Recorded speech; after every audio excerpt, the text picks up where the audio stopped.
আলোটা নেভা, দেখছিস তো আমি শুয়ে আছি। না নেভাবো না, আর তুই উঠবি, ওঠ। উফ, বলছি তো আমার ভালো লাগছে না, কেন এক কথা বারবার বলছিস? এই কি রে, তুই পুজো ঘন্টার দিনে বাড়িতে এরকম একা একা শুয়ে থাকবি? ছোটদা ভাই, আমি আর কতবার বলবো আমার ভালো লাগছে না। গিনি, তোকে এইভাবে দেখতে আমাদের ভালো লাগছে না। মা জেঠিমুনি তোকে এত করে বলে গেল প্যান্ডেলে যাওয়ার জন্য, গেলি না, আর তোর জন্য আমাদের যাওয়া হলো না। শুধু শুধু আমাকে গিল্ট ট্রিপ দিস না, আমি তো তোর কোথাও যেতে বারণ করিনি। কি অদ্ভুত, মানেটা কি?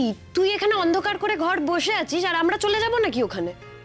হ্যাঁ যাবি, তোদের ইচ্ছে হলে অবশ্যই যাবি। দিব্যি তো ছিলি কদিন, রূপ বেল পেতেই এরকম মুষড়ে পড়লি কেন তুই? কি হয়েছে বল তো আমাকে, কি ভাবছিস তুই এত? আমি মুষড়ে পড়িনি, আমার যা বোঝার বুঝে গেছি। আমি খুব ভালো করে বুঝতে পেরে গেছি যে রূপের কোনো শাস্তি হবে না, কিচ্ছু হবে না ওর। ও আজকে বেলে ছাড়া পেয়েছে, কালকে কোর্টকে বেকসুর খালাস করে দেবে।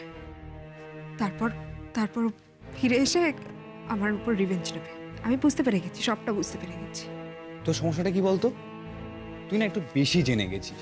আমি কিচ্ছু জানি না ছোট্টা ভাই, আমি শুধু আমার মন যেটা বলছে আর যেটা ঘটেছে সেটার উপর ভিত্তি করে কথা বলছি। তোরা আমাকে আমি একটা কথা বোঝাতো, কি করে এরকম একটা ক্রাইম করা লোক বেল পেয়ে যায়? কি করে হয় এটা?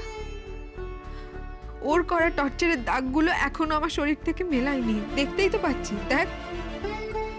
কিন্তু ও নিজের বাড়িতে বসে এখন ফুর্তি করছে, আর কি করে আমার ক্ষতি করা যায়, আরো বেশি ক্ষতি করা যায় সেটার প্ল্যান করছে। গিনি, ও যা ইচ্ছে করুক, যা খুশি করুক, কিন্তু তুই ও কি করবে ভেবে নিজেকে কেন বন্দি করে রাখছিস? শোন, এইটা মাথায় রাখ যে ও কিন্তু তোর কিচ্ছু করতে পারবে না।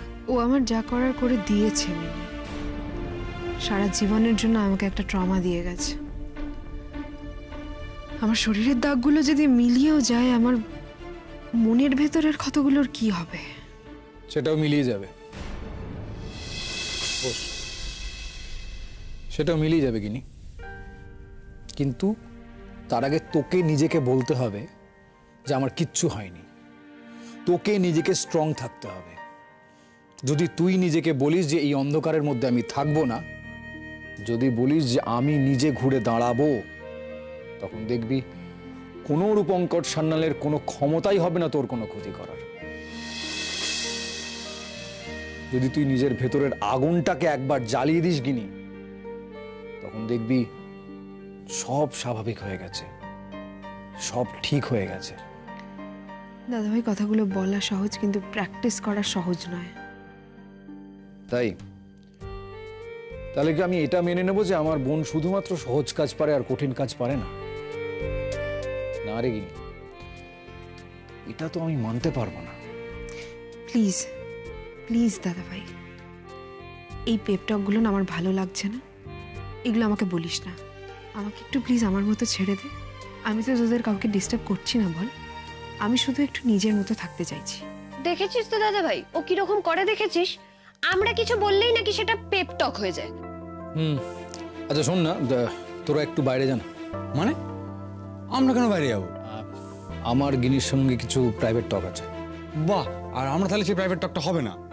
বললাম তো আমার গিনির সঙ্গে কিছু প্রাইভেট টক আছে, তোরা থাকলে সেটা প্রাইভেট হবে কি করে? প্লিজ তোরা একটু বাইরে যা।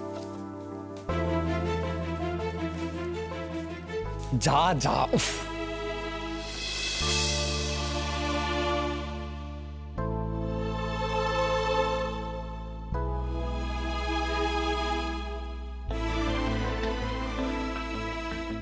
তুই মেঘকে বলেছিস যে আমি ওকে ভালোবাসি?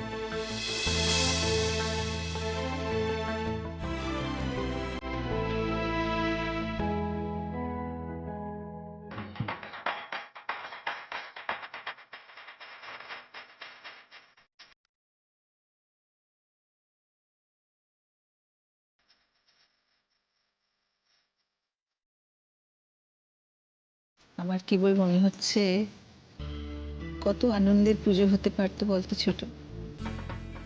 গত বছর ওদের বিয়ে ঠিক পরে পরেই দুর্গাপুজো পড়েছিল, মনে আছে?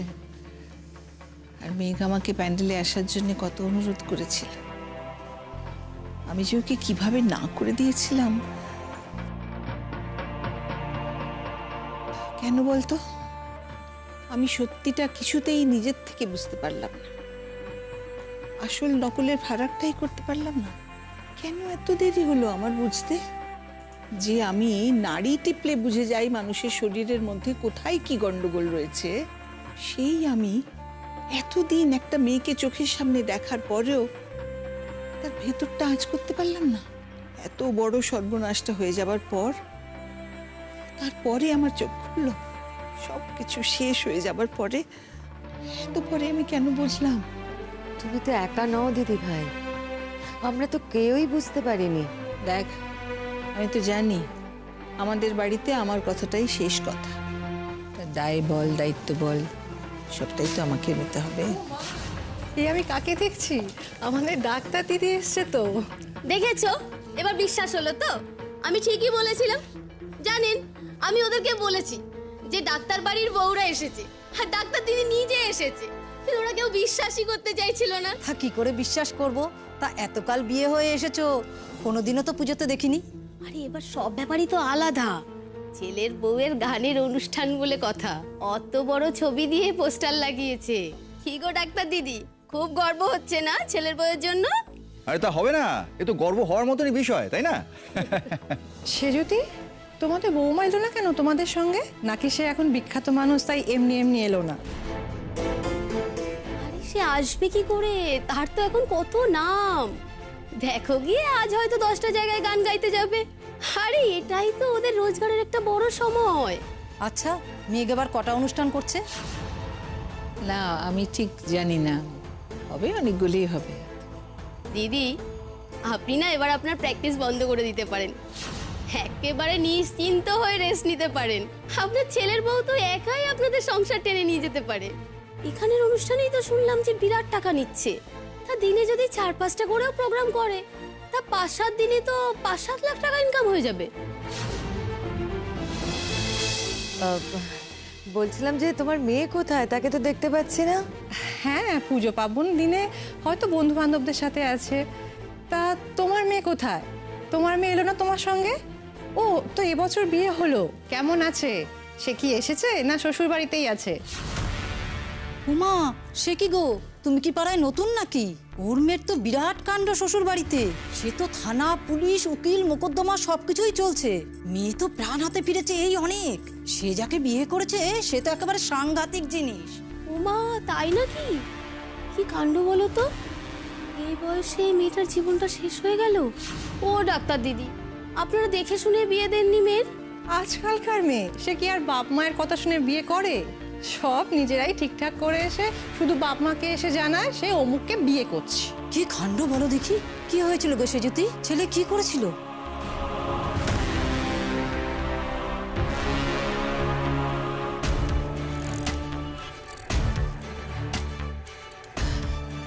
এই পুজো আচ্ছার দিনে এইসব কথাগুলো থাক না। সে ভালো আছে, আমরাও ভালো আছি, আপনারাও সবাই ভালো আছেন, আর কি চাই? তা মেয়ে গো তো শুনলাম বাপের বাড়িতেই থাকে, কিছু হয়েছে নাকি ওদের?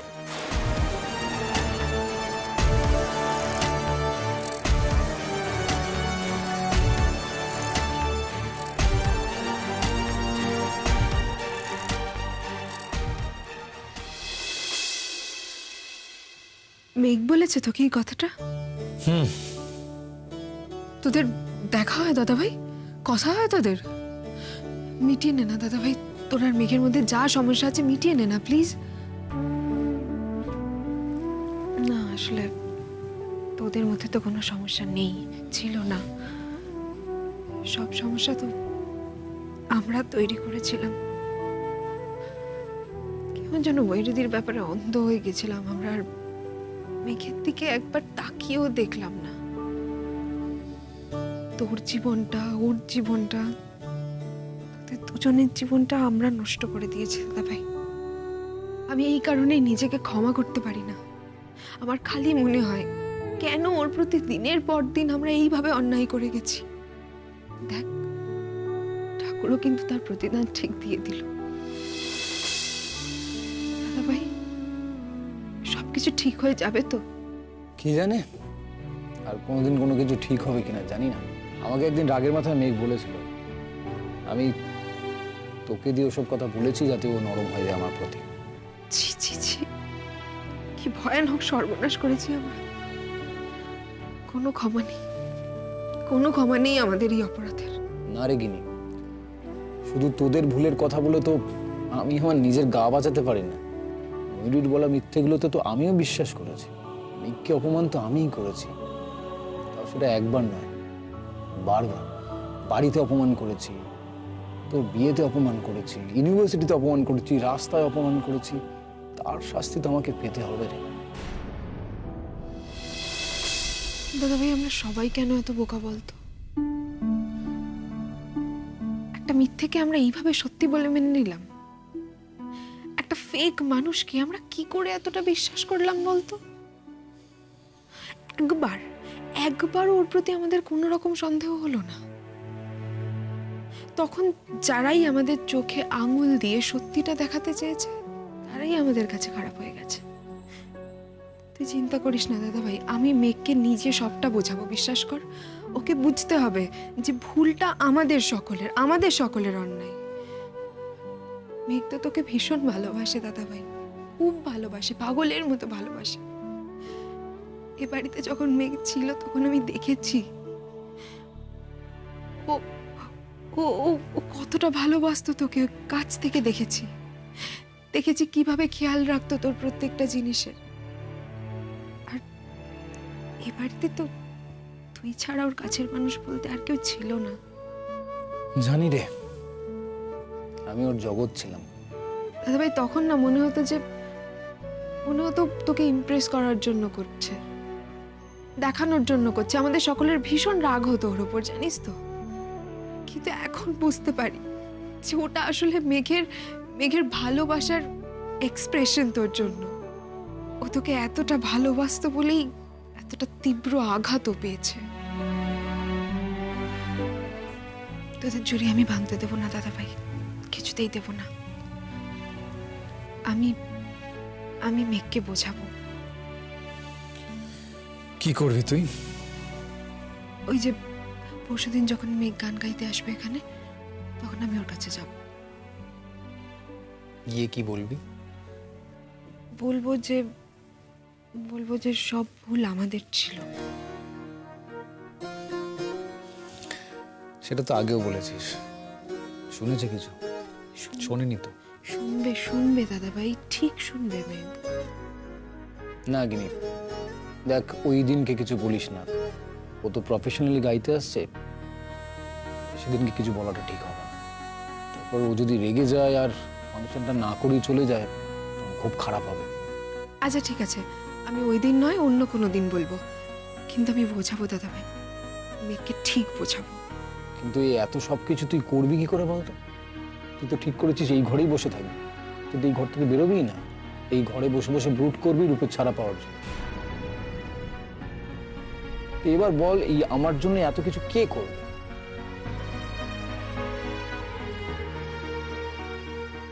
তোর জন্য আমি সবকিছু করবো দাদা ভাই। তোর জীবনটা তো আমি নিজের হাতে নষ্ট করে দিয়েছি, তাই সেটা ঠিক করার জন্য আমাকে যা যা করতে হয় আমি সেই সব কিছু করবো দাদা ভাই। তোর জীবনটা তো আমাকেই ঠিক করতে হবে, বল। তাহলে বাড়ি থেকে বেরোবি? বেরোবো, আনন্দ করব, মজা করব, সব করব। যা যা করলে তুই ভালো থাকিস সেই সবটা করব দাদা ভাই, সব করব। That's like my sister. Cheer up. Thank you দাদা ভাই, থ্যাংক ইউ সো মাচ। এই যে তুই আমাকে সামনে এগোবার একটা লক্ষ্য দিলি, এটা আমার খুব দরকার ছিল। এবার আমি সামলে উঠবো। হ্যাঁ রে, আমাদের সকলকেই সামলে উঠতে হবে। কেউ কারোর হাত ছাড়লে চলবে না, শক্ত করে ধরে থাকতে হবে আমাদের সকলের হাত।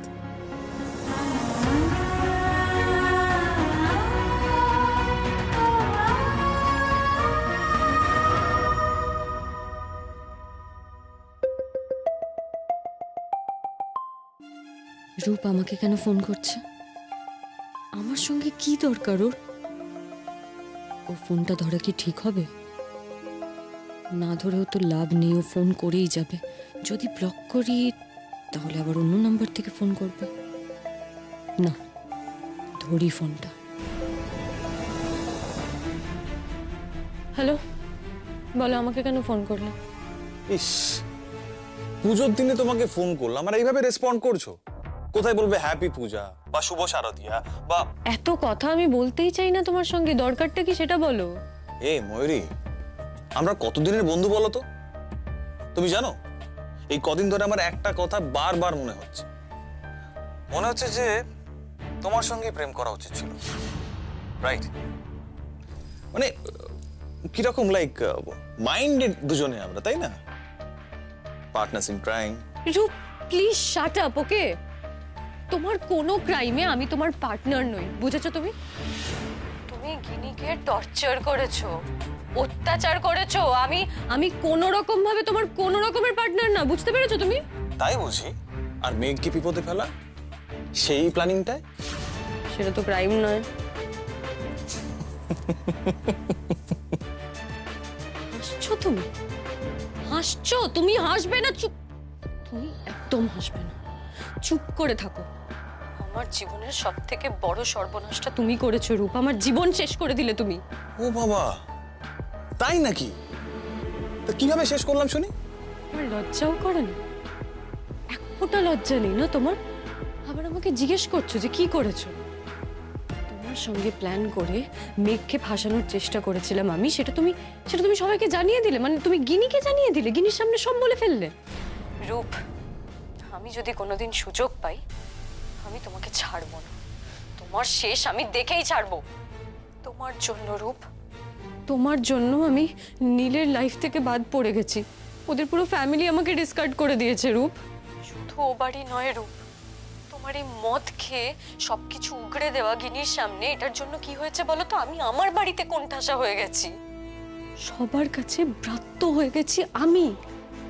দেখো রূপ, আজ অব্দি যাই হোক না কেন, আমি যাই করেছি, আমি যা ভুল করেছি, যা ঠিক করেছি, ডাজেন্ট ম্যাটার। আমার মা সবসময় আমার সাইডে থাকতো। শুধু তোমার জন্য আজ আমার মাও আমার সঙ্গে ঠিকভাবে কথা বলছে না, বুঝতে পারছো তুমি কি করেছো? You have ruined it. Sorry Mayuri, extremely sorry.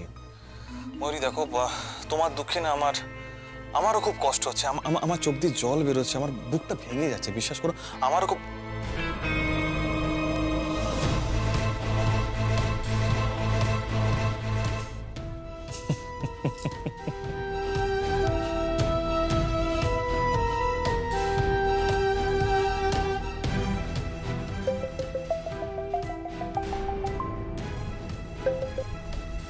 কি বলবে? ময়ূরী, আরে আচ্ছা, এই মুশকিল, এত রেগে গেলে তো মহা মুশকিল। Cool down baby. আর তোমাকে তো হার মেনে নেওয়া টাইপের মেয়ে বলে মনে হয় না। হার মেনে নেওয়া মানে? হ্যাঁ, মনে তো হচ্ছে যে তুমি অলরেডি হার মেনে নিয়েছো। আমি হার মেনে নেওয়ার মেয়ে নই রূপ। তাহলে জেতার জন্য কি করছো তুমি? সুযোগের অপেক্ষা করছি। দেখো ময়ূরী, সুযোগ তো আর এমনি এমনি আকাশ থেকে হাতে এসে পড়ে না, সুযোগ তৈরি করে নিতে হয়, রাইট? সুযোগ তৈরি করতে হবে। Are you getting my point? তাই নাকি? তুমি কিভাবে নিজের সুযোগ তৈরি করছো মিস্টার রূপ সান্যাল? ময়ূরী, এখন এইভাবে একে অপরকে বিদ্রুপ করে, একে অপরকে ছোট করে কোনো লাভ নেই। তোমার আমাদের দুজনের সব থেকে বড় শত্রু একজনই। আমাদের শত্রু আলাদা রূপ। আমার শত্রু মেঘ, আর তোমার শত্রু গিনি। হোয়াট? গিনি? ময়ূরী, গিনি আমার কোনো শত্রুই নয়। তোমার আমার দুজনেরই শত্রু একজন, সেটা হলো মেঘ।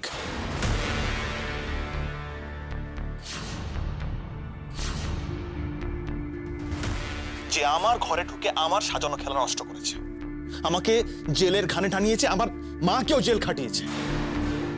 ময়ূরী, মেঘের মারা ওই থাপ্পড়ের উপর না আমার আরো অনেক কিছু জমে উঠেছে, যার সব শোধ আমাকে করতে হবে। মেঘকে আমি শেষ করে দেব। ময়ূরী, মেঘ আসলে জানে না ও কাল লেজে পা দিয়েছে। এবার আস্তে আস্তে বুঝবে যে ও কত বড় ভুল করেছে। শোনো ময়ূরী, আমি মেঘের জীবন অতিষ্ঠ করে তুলতে চাই, আর তাতে আমার তোমার সাহায্য লাগবে। করবে? কিভাবে শেষ করবো? মেরে ফেলবো? সেসব ভাবনা আস্তে আস্তে ভাববো। মাথা ঠান্ডা করে আমাকে ভাবতে হবে। তবে হ্যাঁ, এবারে এমন ভাবে ভাববো যাতে মেঘ কোনোভাবে নিস্তার না পায়। এবার বলো, তুমি আমার সঙ্গে আছো না নেই? আছি। মেঘের যে কোনো সর্বনাশে আমি আছি।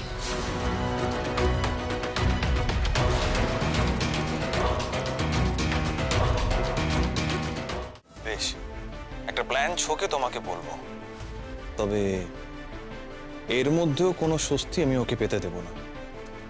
মেঘ কি এখন বাড়ি আছে? না, বাবির সঙ্গে প্যান্ডেলে গেছে গাইতে। পুজো দেখতে। কোথায়?